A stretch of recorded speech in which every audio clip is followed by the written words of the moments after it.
I've got a show in about an hour and a half, but the postman was kind enough to bring a box with a new guitar in it. So let's open it up and take a look. This is one of the Fender Meteora Ultras. That looks pretty sick. Look at the finish on that. And the cutaway. That's pretty tasty. So on these, fixed bridge, dual humbuckers, these are the haymakers, which I believe are the same as they've got in the Strat Ultra 2 HSS. There's a Fender S switching, so it's a push to tap the coils, and then I think you've got a treble cut and a bass cut, which is pretty interesting. You've got a compound radius like the Strat Ultra, ebony board on this one, locking tuners. There's the thing with the switching. Let's take a look at the back. This looks pretty primo, doesn't it? That's nice. That's very nice. String through. It's going to be interesting playing a Fender with a hardtail, which I haven't done for a long time. So I think I might actually play this tonight. I'm going to risk it.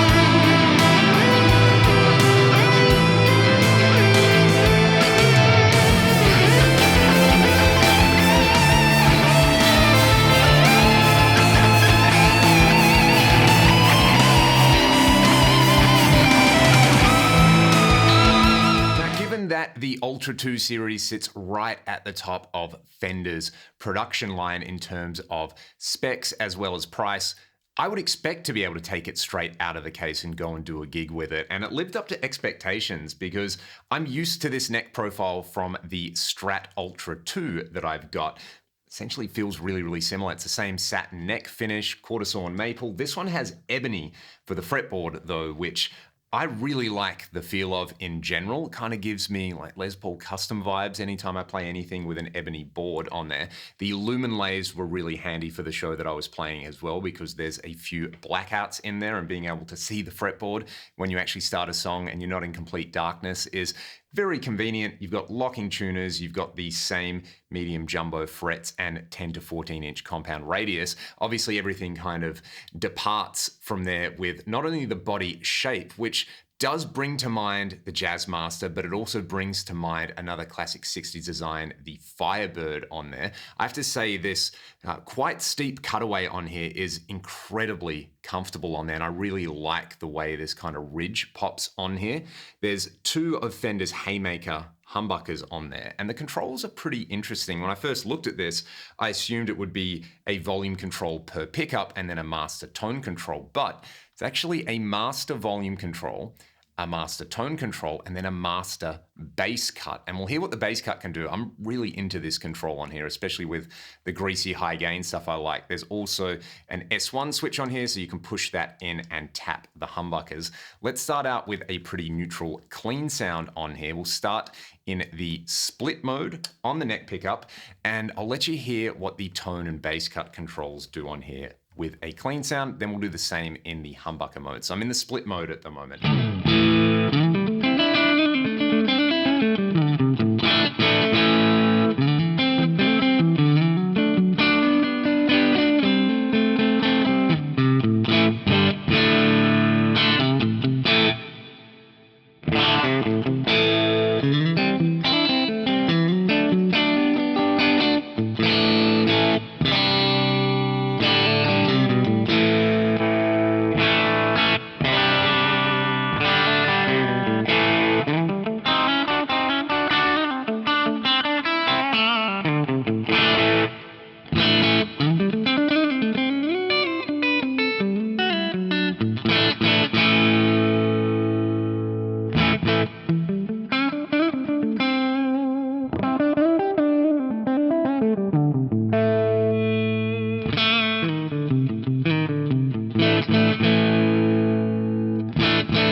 So the split tones are really nice on there, but I really like playing on the neck pickup with that bass cut down. It's a really cool alternative to the split neck single coil on there. It's got its own voice going on.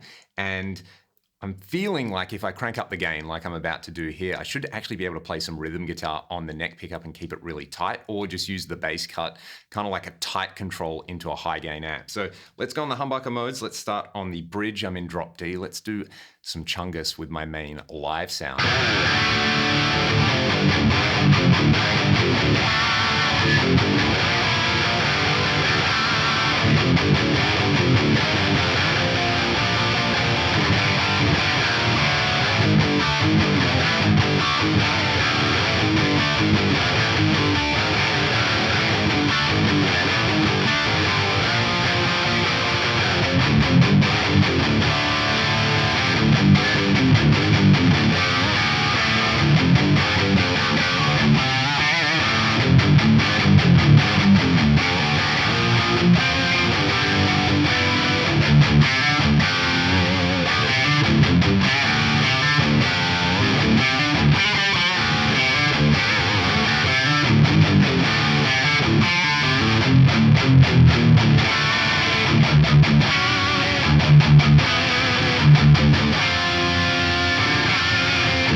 My favorite thing to do with the bass cut control though, and something that I think really works with the aesthetics of this guitar, is going all in on some really big effects, like a big filthy fuzz into an ambient delay and reverb. We'll hear the bridge humbucker with everything open, then I'm gonna roll the bass cut control down, and you'll hear how it really cleans this fuzz up from something that I think is still pretty cool. It's just very bass heavy and intimidating into something that will kind of slot more into a classic big lead guitar thing. So all on.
what Fender are going for here, where it's a different body shape and it's something that will definitely appeal to people looking for something a lot less traditional aesthetically. But for a player like myself who likes bigger frets, a compound radius board, a really sleek feeling neck that I can do all my kind of widdly nonsense on, and with a fixed bridge and a pair of humbuckers, so if I want to down tune this, I can do that easily. If I want to chuck some fat strings on it and play in drop C, which I'll have to do a follow-up video with because I feel like this would work so well.